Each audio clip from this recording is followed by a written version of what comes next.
এই ইউনূস সাহেব যেটা করেছেন, দেশটাকে বিক্রি করে দিয়েছেন। যেটা আওয়ামী লীগ শেখ হাসিনার সময় এটা রেজিস্ট করতেছিল।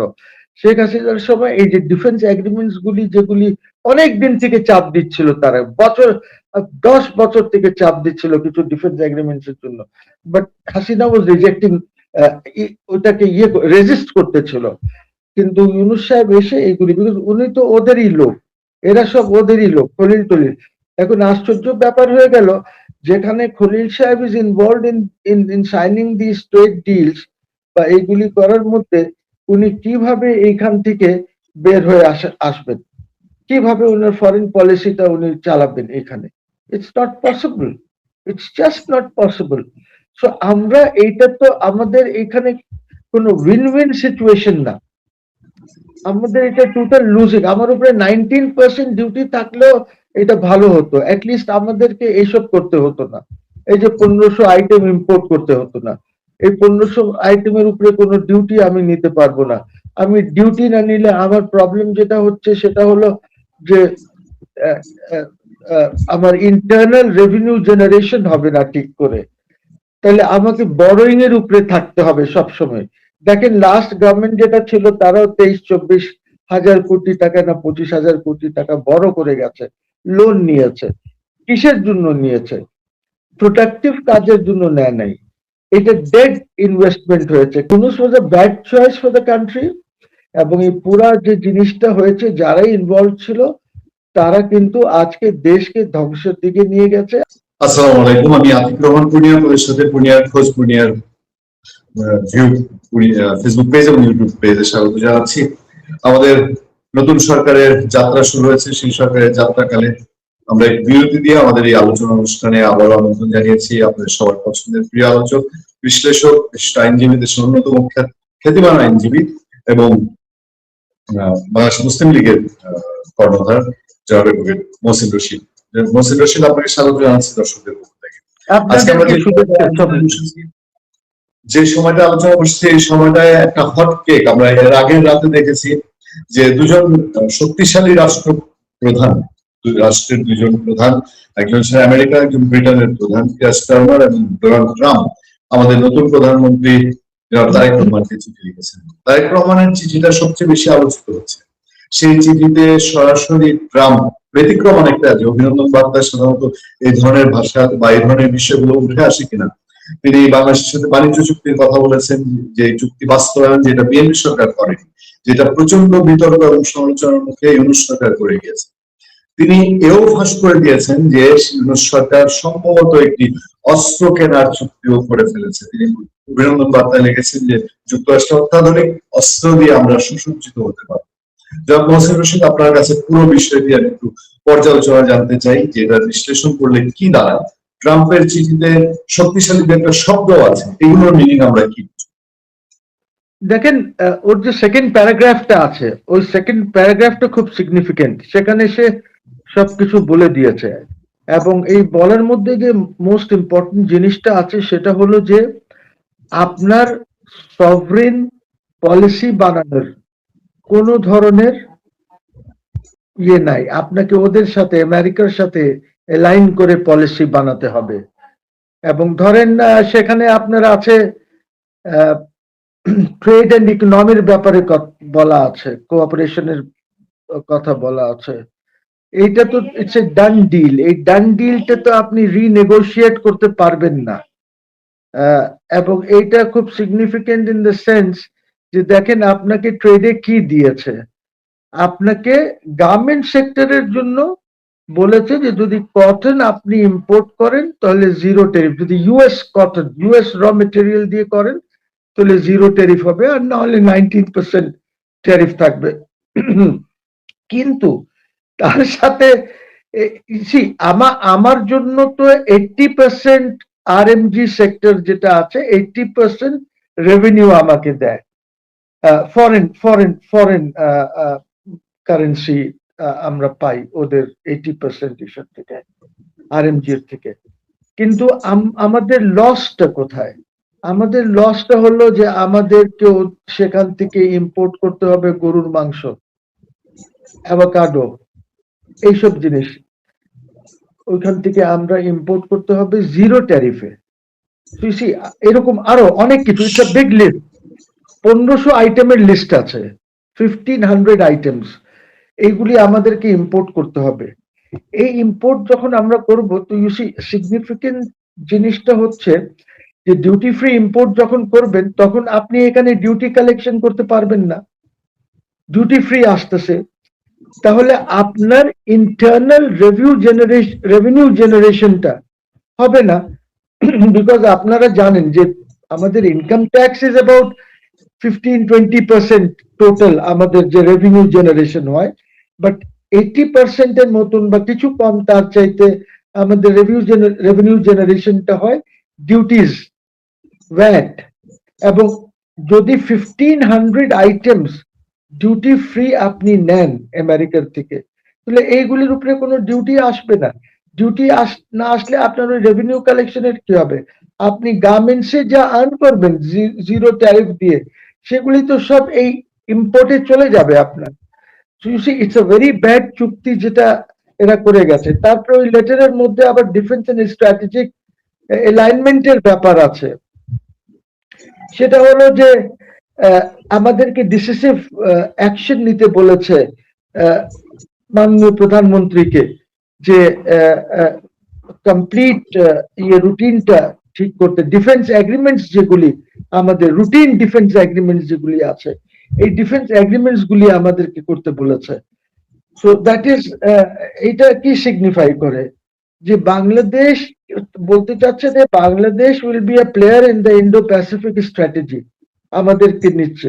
কিন্তু আমরা তো ওই ধরনের, উই আর নট ইন্ডিয়া, আমাদের তো ওরকম পাওয়ার নাই, মিলিটারি পাওয়ার নাই। তো ডিফেন্স এন্ড স্ট্র্যাটেজিক ইস্যুর মধ্যে আমাদেরকে কিন্তু বেঁধে দিয়েছে, আপনি কিছু করতে পারবেন না। আগে গিয়ে দেখবেন আপনি যেটা আছে সেটা হচ্ছে এইটার মধ্যে যেটা করেছে যে আপনি ডিফেন্স মেটেরিয়ালস গুলি আপনি আমেরিকার থেকে কিনবেন, আপনি চায়না আর রাশিয়ার থেকে কিনতে পারবেন না। ইভেন নিউক্লিয়ারের যে জিনিসগুলি লাগে, যে ইয়ে আছে, সবগুলি আপনাকে আমেরিকার থেকে নিতে হবে। তো আপনাকে সেখানে করলো কি, জিরো ট্যারিফ দিয়ে গার্মেন্টস আমরা কত 40-45 বিলিয়ন ডলার আমরা না হয় সেল করবো, ওদের এর মধ্যে ওদের কত শেয়ার আছে আমি জানি না, বাট এইখানে আপনার দেশকে একদম বেঁধে দিল যে আপনি কিছুই করতে পারবেন না। আর বিএনপি বেচারা, আমার খুব সিম্প্যাথি আছে তারেক রহমানের সাথে। সিম্প্যাথি এই কারণে আছে যে এমন সময় এমন একটি দেশকে তার হাতে তুলে দিয়েছে জনগণ বলেন বা ইউনূস সরকার বা যাই বলেন, তুলে দিয়েছে, যে ওই বেচারার জন্য খুবই প্রবলেম একটা হয়ে গেছে, এবং দেশ চালানো পরিচালনা করা will be very difficult for him. এবং তার কাছে কোনো এরকম স্মার্ট ক্যাবিনেটও সে করতে পারে নাই, যে ক্যাবিনেট আপনার ওকে দিক নির্দেশনা দিতে পারবে বা পলিসিস গুলি ঠিক করে ইমপ্লিমেন্ট করতে পারবে। আর যেভাবে আপনার এলোকেশন অফ পোর্টফোলিওস হয়েছে, এইটা বেশিরভাগ কিন্তু খুব ভালো হয় নাই, এটা আরো বেটার করা যেত আমি মনে করি।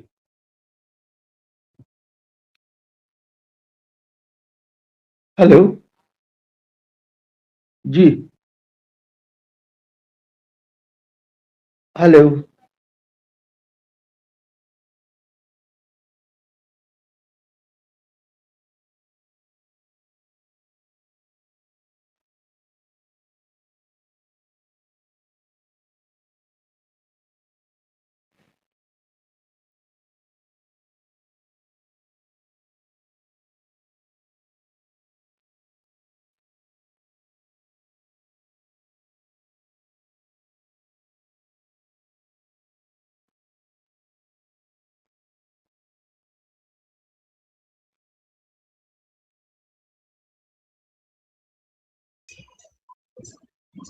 জি, জনাব মহসিন রশিদ, আমি আরেকটা প্রসঙ্গে একটু যেতে চেয়েছিলাম, যেটা গতকালকে বিএনপি স্থায়ী কমিটির সদস্য মেজর হাফিজউদ্দিন আহমেদ, তিনি তার বক্তব্য নিউজ পেপারে এসছে, যে তিনি বলেছেন যে তাদের কাছে মনে হচ্ছিল যে যদি তারা গণভোটে রাজি না হয়, তাহলে ইউনূস সরকার নির্বাচন না দিয়ে বসে থাকবে, জাতীয় নির্বাচনটাই দিবে না, যে কারণে তারা গণভোটে রাজি হয়েছে। এখন এই জাতীয় নির্বাচন এবং গণভোটের পরে বিএনপি, যেমন পার্লামেন্টে অলরেডি দেখা যাচ্ছে জামাত বা এনসিপি তারা গণপরিষদ সদস্য হিসেবে তারা শপথ নিয়েছে, বাট বিএনপি শপথ নেয়নি। এই পরিস্থিতির মধ্যে দিয়ে আগামীতে গণভোট বা সকল ইউনূস এবং আলী রিয়াজের যে সংস্কার, এটার ভবিষ্যৎ কেমন দেখছেন? দেখেন, আহ, আমরা তো গণভোটের উপরে একটা রেফারেন্ডাম হয়েছে, যে রেফারেন্ডামটা ইললিগাল আর আনকনস্টিটিউশনাল রেফারেন্ডাম। কাজে এইটার কোনো ভিত্তি নাই, নাম্বার ওয়ান। এইটার উপরে যদি জামাত বা এনসিপি ওত দিয়ে থাকে, তারা যা ইচ্ছা করুক, দিয়া যত চিৎকার করুক, it just does not matter. পার্লামেন্টের ভিতরে এইটা it will now be decided by BNP. BNP 2/3 majority আছে, তাদের যা যা করার দরকার তারা সেটাই করবে। আর এরা যদি কোনো ভূমিকা রাখতে চায়, দ্যাট উইল বি ওয়েলকাম। কিন্তু এই যে সেকেন্ড ওথের উপরে তারা যদি থাকে, এই সব কনস্পিরেসি, এইটা হচ্ছে আলী রিয়াজদের কনস্পিরেসি, এবং এই কনস্পিরেসির মধ্যে তারা যদি পা দেয়, তাহলে দেশ ধ্বংসের দিকে চলে যাবে, একদম টোটাল ধ্বংসের দিকে। আমার মনে হয় বিএনপির decision correct decision not to take oath, because কিভাবে ওথ নেবে তারা? এটা তো সংবিধানে নাই। আর আপনি তো ওথ তো আপনি সাংসদ হিসাবে প্রথমে ওথ নিচ্ছেন, আপনি তো ওই সনদের উপরে ওথ নিচ্ছেন না। তো আপনি যদি ইসের উপরে প্রথমে ওথটা নেন, তাহলে আপনি কি ওথ নিলেন? আপনি ওথ নিলেন যে আমি এই সংবিধানকে সংরক্ষণ করব, এই সংবিধান অনুযায়ী কাজ করব। তাহলে সেকেন্ড ওথটা আসে কোথায়? সেকেন্ড ওথ কি সংবিধানে আছে? সেটা তো নাই। আর কি এইটা বলা হয়েছিল যে সেকেন্ড ওথ আমাকে নিতে হবে ফর এ কনস্টিটিউয়েন্ট অ্যাসেম্বলি? জনগণকে বলা হয়েছিল? বলা হয় নাই তো। সো আই থিঙ্ক বিএনপি সঠিক কাজ করেছে ওটা না নিয়ে। আর আমি মনে করি যে জামাত ইসলামী 47-এ মিস্টেক করেছে, 71-এ মিস্টেক করেছে, আবার এই এসে 26-এ আবার তারা মিস্টেক করলো এই এই এই গণভোটটা নিয়ে। জি, আমি লাস্ট আরেকটা জিনিস আপনার কাছে জানতে চাবো। আপনি নিজেও ফেসবুকে বলেছেন, আমাদের শুনতে বলেছেন, এর আগের সরকার, ইউনূস সরকারের সময় মব ভায়োলেন্স, দুর্নীতি, অপশাসন, আইনের অপশাসন, বাংলাদেশের আইন আদালতকে ধ্বংস করা, বিনা বিচারে হাজার হাজার লক্ষ মানুষকে জেলে আটকে রাখা, এইসবের জন্য দায়ী যারা, তাদের বিরুদ্ধে বিএনপি সরকার ক্ষমতায় আসার পর কোন ধরনের স্টেপ নেওয়ার লক্ষণ দেখা যাচ্ছে না। আপনার কি মনে হয় এটা কেমন হওয়া উচিত? দেখেন, আমার মনে হয় বিএনপি তো মাত্র কয়েকদিন আগে, 2-3 দিন হলো প্রধানমন্ত্রী হয়েছেন। এখন তো ওদেরকে সময় দিতে হবে, ওদেরকে তো বুঝে উঠতে হবে যে কোথায় কি আছে, কোথায় বিচার ছাড়া লোকজন আছে। এইসব তারা বুঝে উঠলে আমার ধারণা হচ্ছে সালাউদ্দিন সাহেব সংবিধানও বোঝেন, সালাউদ্দিন সাহেব ক্রিমিনাল ল বোঝেন, এবং উনি মোটামুটি আমলাতন্ত্রকে বোঝেন ভালো করে। আমার মনে হয় লেটেস্ট গিভ দেম টাইম। ইনশাল্লাহ টাইম, কিছু সময় দেন, you have to give them space. এইটা ঠিক হয়ে যাবে। আমার মনে হয় না যে বিএনপি কোনো ইললিগাল বা এরকম অনৈতিক কাজ করবে যেটা ইউনূস সরকার করে গেছে। বাংলাদেশে কি দুর্ভাগ্য দেখেন, ইউনূস সরকারকে আনার পর যে একটা দলকে ব্যান করে নাই, আওয়ামী লীগকে কার্যক্রম নিষিদ্ধ করেছে। এবং কার্যক্রম বলতে কোনো ব্যাখ্যা আছে কার্যক্রমের? হোয়াট ইজ দি ব্যাখ্যা? সংজ্ঞাটা কি কার্যক্রম নিষিদ্ধ করা? সো এই ওরা তো একটা ইসের মানে ভেঞ্জেন্সে কাজ করেছে। ওরা কিন্তু দেশের রাষ্ট্রের জন্য কাজ করে নাই যে এদেরকে নির্মূল করতে হবে একদম। এইটাই হলো ওদের ইয়ে কাজ। আর উনি তো বেসিক্যালি যেভাবে এরা চেয়েছে এনসিপি এই ছেলেপেলেরা, ওইভাবে উনি করেছেন। উনি ম্যাচিওরড কাজ তো করেন নাই। He has shown immaturity in running the affairs of the country. Total immaturity উনি দেখিয়েছেন। But I think সালাউদ্দিন, আমাদের সেক্রেটারি জেনারেল বিএনপির যিনি আছেন মির্জা সাহেব, এরা ম্যাচিওর পিপল, ওরা ম্যাচিউরিটি দেখাবে। যদিও ক্যাবিনেটে অনেক ইমেচিওর লোকজন আছে, বাট এই দুইজন তারেক সাহেবকে অ্যাডভাইস করবেন, অ্যাডভাইজার্স যারা আছেন ম্যাচিওর লোকজন আছেন। আমার মনে হয় আগামীতে আমরা হয়তো আহ ইনশাল্লাহ দেখবো যে এই ইলিগাল কাজ যেগুলি হয়েছে এগুলি আস্তে আস্তে এগুলি নির্মূল হয়ে যাবে। এবং আমার মনে হয় space will be given to all parties, সবাই আইন অনুযায়ী সংবিধান অনুযায়ী রাজনীতি করতে পারবে, এবং যেগুলি আনকনস্টিটিউশনাল জিনিসগুলি আছে সেগুলি সব বাদ পড়বে। আমি আশাবাদী স্পেস দিতে হবে। ইটস এ নিউ গভর্নমেন্ট, 3-4 দিন হয়েছে, লেটস সি। মানে মানে আওয়ামী লীগের ক্ষেত্রে আপনি বলছেন যে আওয়ামী লীগ হয়তো স্পেস পাবে। জি, আমি বলছি আওয়ামী লীগ স্পেস পাবে এই কারণে, because Awami League is a registered party. Awami লীগকে নিষিদ্ধ, শুধু কার্যক্রম নিষিদ্ধ করেছিল উইদাউট এনি সংজ্ঞা যে কি কার্যক্রম নিষিদ্ধ করেছে। এবং আওয়ামী লীগ স্পেস পাবে মানে আপনি দেখেছেন কোথায়, কক্সবাজার না সিলেট সামবের ওই যে বার অ্যাসোসিয়েশনের ইলেকশনে জিতে গেছে, এবং দেখলাম যে বঙ্গবন্ধুর ছবি বার অ্যাসোসিয়েশনে আবার লাগিয়েছে গতকালকে। I think it's Cox's Bazar, if I'm not wrong. লয়ার্সদের যে বার অ্যাসোসিয়েশন আছে। So, দেখেছি। so I think this space will be given.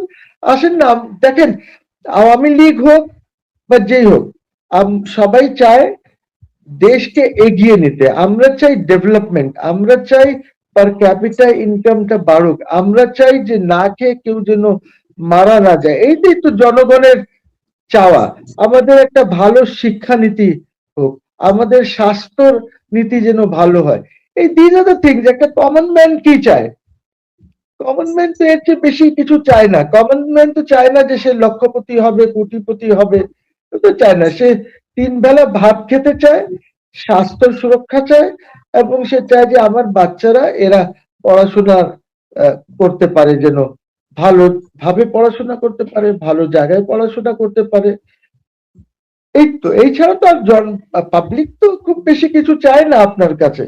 But যারা ব্যবসায়ী আছে ওদের জন্য কাজ করতে হবে এই সরকার। আমি আশাবাদী কাজ করবে, বিকজ আপনার দেখেন, আমি বারবার বলেছি স্টক মার্কেটটাকে আপনাকে রিভাইভ করতে হবে। স্টক মার্কেট রিভাইভ করার জন্য ডিরেগুলেশন দরকার। সিমিলারলি আপনি দেখেন রিয়েল এস্টেটের মধ্যে আপনি দেখেন 17টা না 18টা পারমিশন দরকার, রেগুলেশন। এইগুলিকে, যেগুলি অনর্থক ওইগুলিকে বাদ দিয়ে এগুলি কমিয়ে দিলে হয় কি, কস্টিংটা কমে যায়। কস্ট অফ ডুইং বিজনেস আমাদেরকে দেখতে হবে। আমাদেরকে স্মল এন্ড মিডিয়াম সাইজ ইন্ডাস্ট্রিজদেরকে বাঁচিয়ে রাখতে হবে। এই জন্য আমাদেরকে অর্থঋণ আদালতটা আবার রি ইভ্যালুয়েট করতে হবে যে এটা কিভাবে হচ্ছে। আমাদের ব্যাংক্রাপসি অ্যাক্টটাকে ঠিক করতে হবে, যেন এই আমাদের this are all part of your doing business. হ্যাঁ, তো আমাদেরকে এই জিনিসগুলো দেখতে হবে, এবং আমি আশাবাদী যে ইনশাল্লাহ লেট আস গিভ দেম সাম স্পেস, ওরা কাজ করুক। মাত্র তো কালকে সচিবালয় গেছে, এর মধ্যে আবার রমজান চলে এসেছে। এই রমজানটা যাক, এগুলি শেষ হোক, গিভ দেম সাম স্পেস। আমার মনে হয় আওয়ামী লীগও স্পেস পাবে। এবং যে ইলিগাল রায় হয়েছে, আইসিটি কি তো আমি ইলিগাল মনে করি। আপনারা জানেন সবাই যে আমি ওপেনলি আমার ফেসবুকে, আমার রিলস গুলিতে পাবেন, আমার লেখায় পাবেন, দ্যাট আমি সবসময় বলেছি দ্যাট আইসিটিটা ইলিগাল, এবং ওদের judgements are all corrupt, non judice, in excess of jurisdiction. কাজেই আমার মনে হয় নতুন গভর্নমেন্ট এটা দেখবে। তবে প্রবলেমটা নতুন গভর্নমেন্টের সাথে যেটা হবে, যে যেহেতু আইন ইয়েটা হচ্ছে আমাদের আসাদ সাহেবের কাছে, যিনি আবার অ্যাটর্নি জেনারেল ছিলেন, এবং অ্যাটর্নি জেনারেল হিসাবে উনি ওই গভর্নমেন্টের প্রত্যেকটা কাজকে সাপোর্ট করেছেন। প্রত্যেকটা কাজ, কোনো কাজ এমন নাই যেটা সাপোর্ট করেন নাই। তো এই উনি আইসিটি কেও সাপোর্ট করেছেন। উনি যে আপনার রায় হয়েছে, রায়গুলি হয়েছে, ওইগুলিও সাপোর্ট করেছেন। তো আমি জানি না এটা বিএনপি কিভাবে হ্যান্ডেল করবে, বিকজ আন্তর্জাতিক ভাবেও আইসিটি কে সবাই রিগার্ড করে যে it is an illegal forum.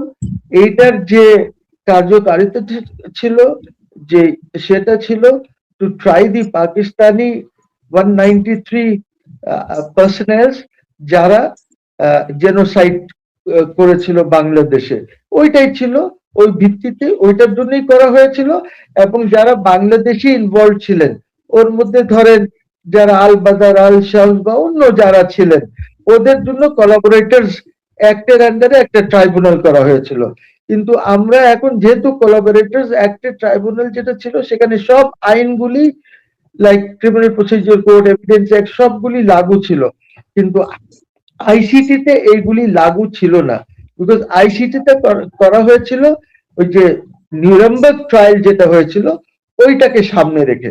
Because আপনাকে খেয়াল রাখতে হবে যে তখন ইন্টারন্যাশনাল ক্রিমিনাল কোর্ট যেটা হয়েছে পরে রোম স্ট্যাচুটের আন্ডারে, তখন কিন্তু 1973 তে ওই পজিশন ছিল না, সো দে ফলোড দ্য নিউরেমবার্গ ইয়ে। এখন ওইটা যে কাজের জন্য করা হয়েছিল ওই কাজ তো হয় নাই because of the Shimla agreement, তারপরে দিল্লিতে যে এগ্রিমেন্ট হয়েছিল এইসব কাজের জন্য তো আমরা মাফ করে দিয়েছি, বঙ্গবন্ধু মাফ করে দিয়েছেন। এইটা ওনার বড় ম্যাগনানিমিটি একটা ছিল, যার জন্য we succeeded in letting them গো। এবং এটা তখনই এটা স্ট্যাচুট বুকে থাকা উচিতই ছিল না।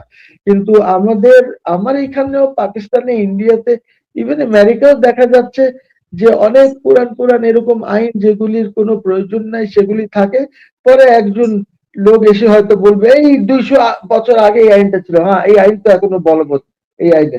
তো আমার মনে হয় আইসিটি ইজ টোটালি ইললিগাল, এর কোনো প্রয়োজন নাই, এইটাকে ডিসলভ করা উচিত, রিপিল করে দেওয়া উচিত আইনটা।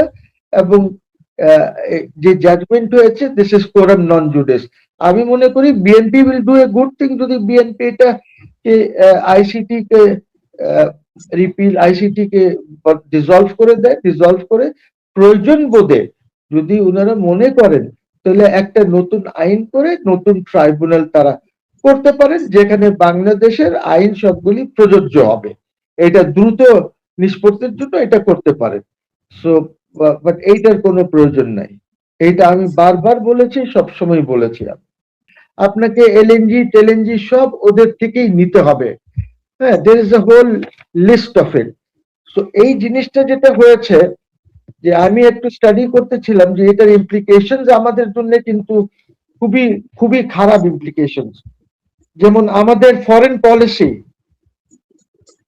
আমরা ওদের সাথে মিলে করতে হবে, যেভাবে তারা চাইবে ওইভাবে। আমার ইন্ডিপেন্ডেন্ট সভরেন ফরেন পলিসির মধ্যে তার আমরা করতে পারবো না। তারপরে ধরেন বাংলাদেশের যে সভরেন ডিসিশন মেকিং স্পেস আছে বিভিন্ন ট্রেড সবগুলিতে, সেখানে আমি সেটা করতে পারবো না। ডিফেন্স প্রকিউরমেন্টে আমাদেরকে লিমিট করে দিয়েছে, অর্থাৎ চায়না রাশিয়াকে আমাদেরকে বাদ দিতে হবে। আর ফরেন পলিসি ওদের যেটা আছে ওইটাই মিরর করতে হবে, ওইভাবেই আমাদেরকে চলতে হবে। ডিজিটাল আর নিউক্লিয়ার রেস্ট্রিকশন আছে আমাদের উপরে দিয়ে দিয়েছে। তো এই যে কনসেশন আছে, এই কনসেশনটা ভুয়া, ভুয়া কনসেশন। বিকজ এই কনসেশনে যদি আমরা 1500 আইটেম ইম্পোর্ট করি যার মধ্যে বিফ, দুধ, ডেয়ারি প্রোডাক্টস, তারপরে আপনার অ্যাভোকাডোস, এই জিনিসগুলো আছে, আপনার কয়টা লোক অ্যাভোকাডোস খায়? আমাদের এখানে তো বিফের কি কোনো অভাব আছে? আমাদের এখানে কি দুধের কোনো অভাব আছে? দুধ, দই এগুলির অভাব আছে? কিচ্ছু নাই। তো এই জিনিসগুলি করে তারপরে ধরেন ইকোনমি এন্ড ট্রেডের মধ্যে আপনাকে লক করে দিয়েছে। কি লক করেছে? যে আপনি এলএনজি আমেরিকার থেকে কিনবেন, আপনি বোয়িং এয়ারক্রাফট কিনবেন, আর আপনি গম কিনবেন ওদের থেকে। এখন ধরেন আমাদের তো মার্কেটে আমরা যদি এইভাবে এই যে আমাদের ডিপ্লোম্যাটিক ম্যানুভারিংটা খুবই ন্যারো, চিপা করে দিয়েছে। অর্থাৎ আমরা ভার্চুয়ালি আমাদের সভরেন্টিটা কম্প্রোমাইজ করে ফেলেছে এই এগ্রিমেন্ট করে। এবং এই এগ্রিমেন্টের যিনি হোতা ছিলেন ইউনুস, আমাদের ওনাকে আপনি বাইরে যেতে দিয়েছেন, আপনি ইসেকে ওই যে